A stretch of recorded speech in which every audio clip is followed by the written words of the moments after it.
अपना घर आश्रम परिवार संभाग स्तर पर प्रभु जी का रेस्क्यू करने जा रहा है। जी सर, बताएं किस प्रकार से रेस्क्यू करेंगे और प्रभु जी की पहचान कैसे होगी? Very good. ये सबसे बड़ा सवाल। बस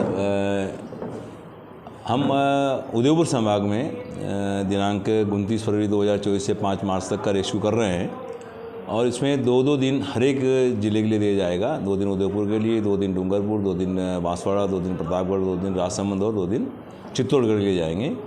4 एम्बुलेंस हमने इसके लिए डेप्यूट की है। उसमें 2 सेवा साथी और 1 महिला सेवा साथी उसमें साथ रहेंगी। जो इनकेस मान लो महिला प्रभु जी कहीं रेस्क्यू में हो जाते हैं तो उनकी सेवा के लिए महिला सेवा साथी साथ रहेगी। और प्रभु जी की जो आइडेंटिफिकेशन और प्रभु जी सड़क पे मिलते हैं, लावारिस होते हैं, रात को सड़क पे निवास करते हैं, उनसे बातचीत करने पर उनसे पता लग जाता है कि वो मानसिक रूप से बीमार हैं, आश्रयहीन हैं या नहीं हैं। भीख मांगने वाले प्रभु जी को हम रेस्क्यू नहीं करेंगे। शराब पीने वाले प्रभु जी शराब पी के सड़क पर पड़े हुए हैं, उनको हम रेस्क्यू नहीं कर सकते हैं, क्योंकि शराब के लिए बहुत पैसा है।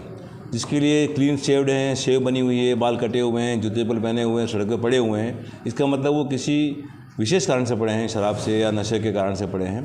तो ऐसे प्रभु जिनके बालों से बाल नहीं बने महीनों से, दाढ़ी नहीं बनी है, कपड़े नहीं चेंज किए हैं, तो उनके देखने से पता लग जाता है कि ये आश्रम में भर्ती करने लायक है या नहीं है। और वैसे भी जो हमारे सेवा साथी हैं बड़े एक्सपर्ट हो गए हैं सेवा ये रेस्क्यू करते करते, उनको देखते ही पता लग जाता है ये हमारा आश्रम में भर्ती होने लायक है या नहीं है।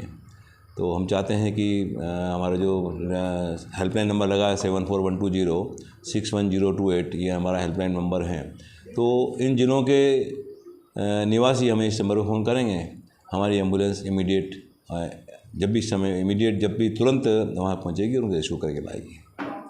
अभी पत्रवार्ता में एक सवाल आया था कि परिवार के ऊपर कार्रवाई, आपका एक लंबा अनुभव रहा है क्योंकि परिवार अक्सर प्रभु जी से तंगाया जाता है। वो इतने परेशान ढूंढ ढूंढ के उनकी जो इंद्रियां है कहीं कोई, और आपके बात कई बार ये आई होगी कि हमने साहब बहुत ढूंढा, हमने दिल्ली ढूंढा, मुंबई ढूंढा, कलकत्ता ढूंढा, और ढूंढ के उनका लाखों रुपया जो है वो ढूंढने में चला जाता है। उनके परिवार वाले हमारे प्रभु जी को ढूंढते हैं। तो इस बारे में एक मिसिंग हेल्पलाइन हमारी भरतपुर आश्रम से सेंट्रलाइज एक मिसिंग हेल्पलाइन शुरू हुई है, जिसके अंदर हमारे आश्रम में जितने प्रभु जी भर्ती हैं उनकी सब इन्फॉर्मेशन उसके अंदर है।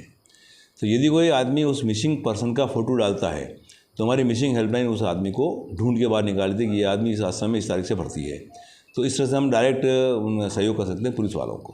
यदि पुलिस वाले आते हैं हमारे पास, पूछते हैं साहब ये हमारा इसका कोई गुमशुदगी की रिपोर्ट है आप देखिए, तो ये IT का वो थोड़ा फ़ायदा लिया कि हमने एक सॉफ्टवेयर तैयार कर दिया जिसके अंदर हमारे जितने प्रभु जी करीब 14,000 प्रभु जी पूरे बांसवाड़ा आश्रम में भर्ती हैं, उनका लाइव डाटा उसमें अवेलेबल है।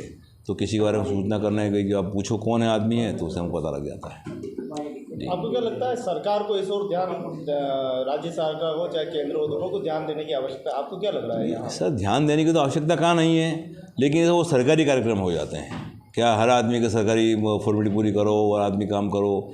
अब मैं बड़ी खुशी के साथ कह सकता हूँ अपना अगर आश्रम से मैं सरकार का सहयोग नाम मात्र का है, मतलब 2 या 3 आश्रम ऐसे हैं जो सरकार से सहयोग ले रहे हैं। वो भी क्यों ले रहे हैं? क्योंकि वो सरकार के अंडर में थे पहले, उनको फिर हमारे घर आश्रम ने अडोप्ट किए हैं, तो गवर्नमेंट उसमें सब्सिडी देती है। बाकी अपना घर आश्रम में कभी किसी तरह की सब्सिडी का ना तो अप्लाई किया और ना उन्होंने ऑफ़र किया, हमको आवश्यकता भी नहीं है। क्योंकि गवर्नमेंट के सपोर्ट लेंगे तो फिर उनके नियम कायदे, उनका हाथ जोड़ो ये करना, हाथ जोड़ने जाएँ, उनसे मिलने जाएँ, ये पॉसिबल नहीं है। सेवाएं मस्त है, भगवान हमारा ठाकुर है, सब व्यवस्था वही करता है। ठीक है सर।